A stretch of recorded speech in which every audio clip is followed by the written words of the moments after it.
एक राजा की 7 बेटियां थीं। एक दिन राजा ने अपनी बड़ी बेटी से कहा, बताओ बेटा तुम किसका खाती हो? तो बेटी ने कहा, पिताजी हम आपका दिया खाती हैं। दूसरी बेटी से कहा, तुम किसका खाती हो? पिताजी आपका दिया खाती हैं।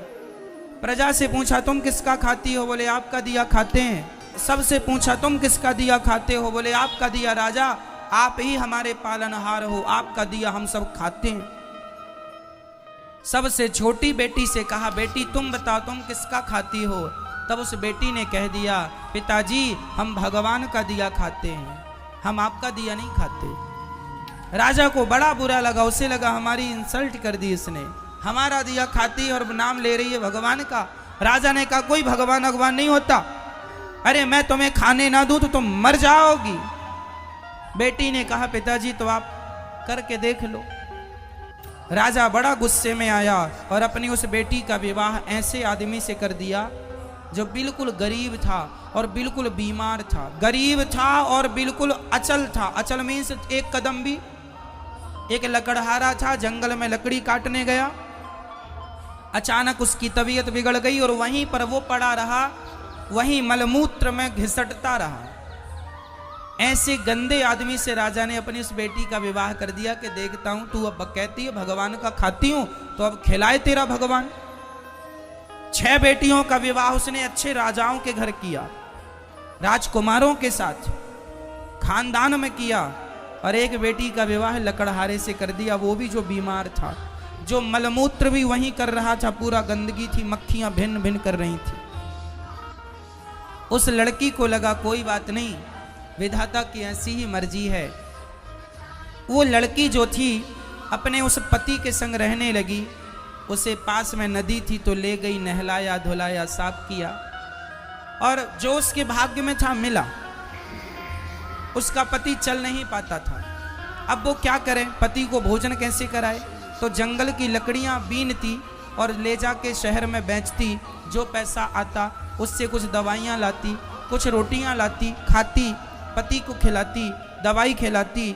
और वहां पर एक नाग नागिन, जंगल था ना तो जंगल में तो जीव जंतु ही रहेंगे, एक नाग नागिन का जोड़ा था।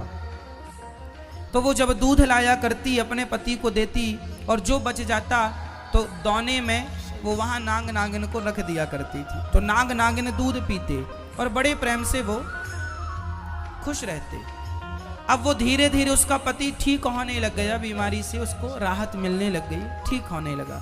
एक दिन नाग ने सोचा कि ये मेरी इतनी सेवा करती है, परोपकारी भाव है, यदि इसे धन मिल जाएगा तो ये तो समाज की बहुत सेवा करेगी। तो सांप ने उसे स्वप्न में कहा कि जहां हम लोग रहते हैं वहां बहुत बड़ा खजाना गड़ा है, तुम खोद लेना।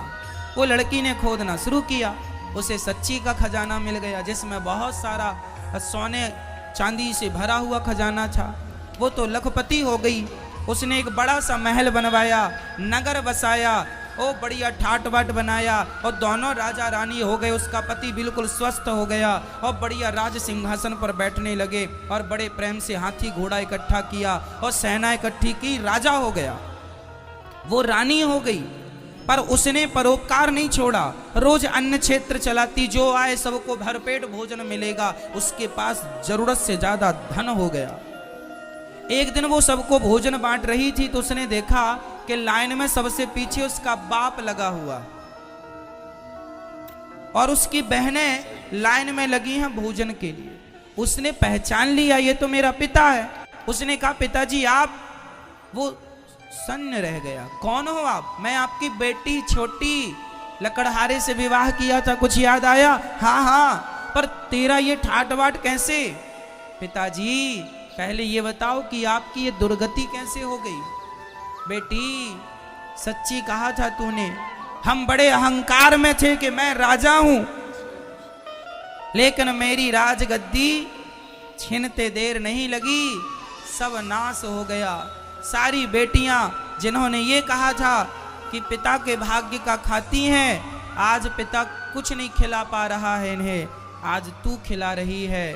तब उस बेटी ने कहा, पिताजी मैंने कहा था ना कि सब अपने अपने भाग्य का और सब भगवान की कृपा का ही खाते हैं, सबको खिलाने वाला भगवान है।